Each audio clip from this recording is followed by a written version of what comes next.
ओम शांति। राजयोगिनी दादी जानकी जी, जिनका जन्म 1 जनवरी 1916 को हुआ और 27 मार्च 2020 को बाबा की गोद ली।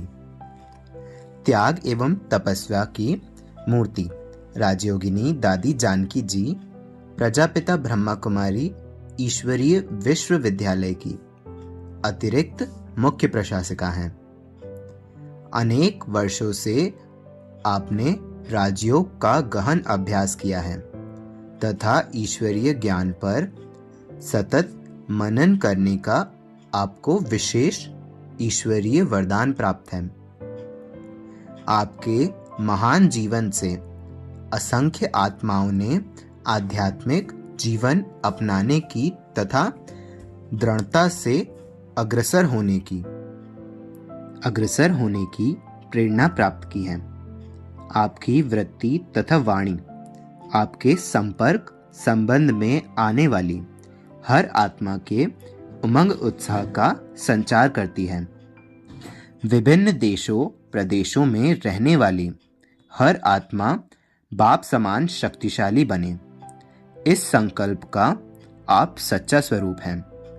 डबल विदेशी भाई बहनों के प्रश्न। चक्र का चित्र सामने आने से हमें कौन सी प्रेरणा मिलती है? दादी जी ने उत्तर दिया, चक्र को सामने देख घर भी याद आता तो स्वर्ग भी याद आता है। चक्र को देखने से लगता यह बड़ी घड़ी है। सेकंड सेकंड टिक टिक होते सतयुग से कलयुग तक पूरा हुआ। अब संगम युग है। बाबा सामने खड़ा है। अब घर जाना है, फिर सतयुगी स्वर्ग में आना है। प्रश्न।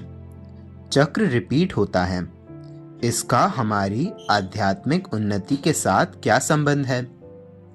उत्तर। चक्र का ज्ञान समझने से परमात्मा बाप से बुद्धि योग लगाना सहज हो जाता है। मैं वही कल्प पहले वाली आत्मा हूँ, बाप भी वही है, समय भी वही है, याद आ जाता है। चक्र हमें अपने स्वरूप की, समय की, बाप की स्मृति दिलाता है। चक्र को देखने से आध्यात्मिक मार्ग पर चलना शुरू हो जाता है। चक्र याद दिलाता है कि यह अंतिम जन्म है। अब तुमको क्या करना है, तुम कौन हो, किसके हो? यह बात पुरुषार्थ में बहुत मदद देती है। जिसने जो काम बहुत बार किया है उसे करना बड़ी बात नहीं लगती, कोई प्रकार की मूंछ नहीं होती। चक्र का राज समझने से समझदार बन जाते हैं। प्रश्न। कईयों के जीवन में बहुत दुख आया है, मुश्किलातें आई हैं, उन्हें हम चक्र की बात कैसे समझाएं जिससे वह नाउम्मीद ना हो जाएं? उत्तर दिया दादी ने, जब तक कोई आत्मा परमात्मा का ज्ञान नहीं समझा है तब तक चक्र का ज्ञान समझाना माना उसे दुखी करना। वह कहेंगे वही दुख फिर भोगना पड़ेगा। इसलिए पहले आत्मा का ज्ञान बुद्धि में हो कि स्वधर्म मेरा शांत है, परमात्मा मेरा दुख हरता बाप है। दुखियों का दुख दूर करने वाला बाबा हमारे पास आया है। वह खुशी आती है तो धीरज आ जाता है, फिर दुखी नहीं होते। जब खुद को अपने स्वधर्म और बाप को समझ जाते हैं और देखते हैं हमारे से भी ज्यादा अनेक दुखी हैं, हम इतने दुखी नहीं थे। उन दुखियों का दुख दूर करने के लिए बाप ने जो दवाइयाँ दी हैं उससे मैं औरों का भी दुख दूर करूं। समझ में आ जाता है। यह भी बाप ने समझा दिया कि द्वापर से लेकर देह अभिमान में आए, विकारों के वश में हुए, तब दुखी हुए। आगे कारण का पता नहीं था, या अपने कर्म कूटते थे या भगवान को गाली देते थे। भगवान, तुमने यह संसार बनाया ही क्यों, चिल्लाते थे। बाबा ने चिल्लाना बंद कराया। कोई चिल्लाता है तो डॉक्टर पहले इंजेक्शन लगाकर सुला देता है। तो चक्र का ज्ञान ऐसी रूहानी समझ देता है जिससे चिल्लाना बंद हो जाता है, कारण का पता चल जाता। शुक्रिया बाबा का जो विकारों से छुड़ा रहा है, शक्ति दे रहा है, जिससे धीरज आ जाता है। प्रश्न, चक्र से हमको समझ में आता है नथिंग न्यू, हम सो हम। इन बातों का सार क्या है? उत्तर, चक्र के ज्ञान का सिमरण करो, स्वदर्शन चक्र फिराओ। स्वदर्शन चक्र फिराने से एक बाबा की याद रहती, उल्टा चक्र नहीं फिराओ। क्यों क्या के क्वेश्चन में नहीं जाओ। जैसे ओम शांति का मंत्र स्वधर्म में स्थित होने में मदद करता है, वैसे हम सो हम, यह कोई रटने वाली बात नहीं है, लेकिन चले जाओ अपने आदि अनादि स्वरूप में। हम सो कहते ही बड़ा अच्छा अनुभव होगा। हम वही बाबा की अनादि आत्माएं, ईश्वर की संतान हैं। आदि में हम आदि सनातन धर्म की आत्मा हैं। ब्रह्मा बाप जो आदि देव हैं, उसने हमें आदि सनातन बनाया। उससे मैं ब्राह्मण सो देवता बन रही हूं। हम सो हैं, सो अभी हम बन रहे हैं।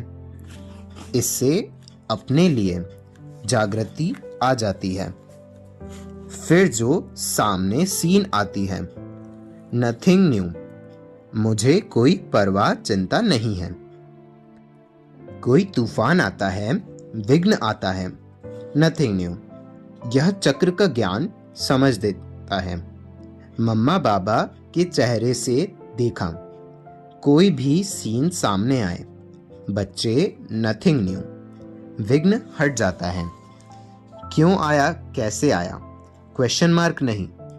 जो हो रहा है अच्छा है, जो होगा विश्वास कहता है अच्छा होगा, क्योंकि कल्याणकारी संगम युग है। नथिंग न्यू नहीं तो इंक्वायरी करने लग पड़ते हैं। क्यों हुआ, कैसे हुआ।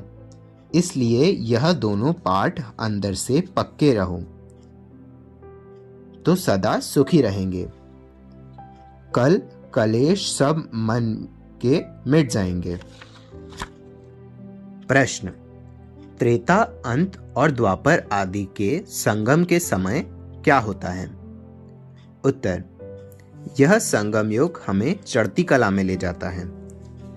अब हम बाबा द्वारा ऊंचा बन रहे हैं, सतयुगी स्वराज्य पाने का पुरुषार्थ कर रहे हैं।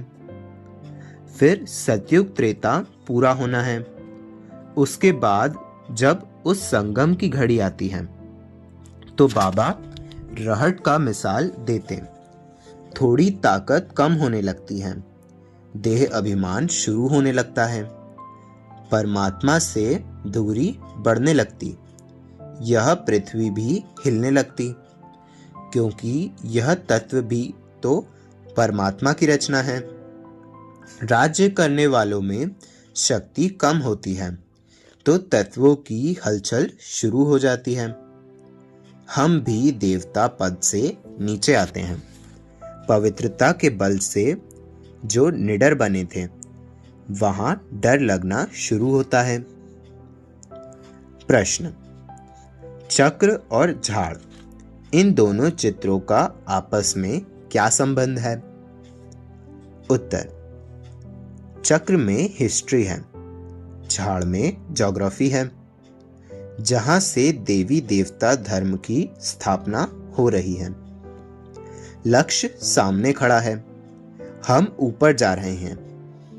हम जैसे जड़े हैं, तपस्या कर रहे हैं। झाड़ की वृद्धि पीछे होती है। वृद्ध का आधार हमारे पर है। वृद्धि का आधार हमारे पर है। झाड़ स्मृति दिलाता, मूल फाउंडेशन हम हैं। बीज से हम पैदा हुए हैं, चक्र से यह दिखाई नहीं देता। झाड़ बीज की स्मृति दिलाता है। बीज बताता है कि इस झाड़ का क्रिएटर कौन है, इसकी आदि रचना कैसे होती है, मध्य क्या है, अभी अंत है। झाड़ से वृद्धि दिखाई देती है। चक्र से रिपीटेशन का राज बुद्धि में आता है। झाड़ के अंत में फिर बीज आता है। इससे हमको यह पता चलता है कि कलम कैसे लगता है, पुराने से नया कैसे बनता है। सारे ज्ञान का सार इस झाड़ और ड्रामा में समाया हुआ है। कोई भी क्वेश्चन उठे, इनके सामने बैठ जाओ, इमर्ज करो तो पूरे ज्ञान की समझ आ जाती है। वह समझ हर बात क्लियर कर देती है। क्लियर ज्ञान बुद्धि में है तो योग अच्छा लगता है। यह ज्ञान हमको सहज योगी बनाता है, बुद्धि को साफ कर देता है। स्पष्ट ज्ञान से तपस्या अच्छी होती है। चक्र का ज्ञान पीछे नहीं लौटने देता। चक्र कहता है पास्ट इज पास्ट, तू आगे बढ़। झाड़ कहता है शांत होकर बैठ जाओ। स्वर्ग हमारे सिर पर खड़ा है। ड्रामा की नॉलेज पुरुषार्थ में बल भर रही है। आगे दादी से और प्रश्नों के उत्तर जानने के लिए चैनल को सब्सक्राइब करें। ओम शांति।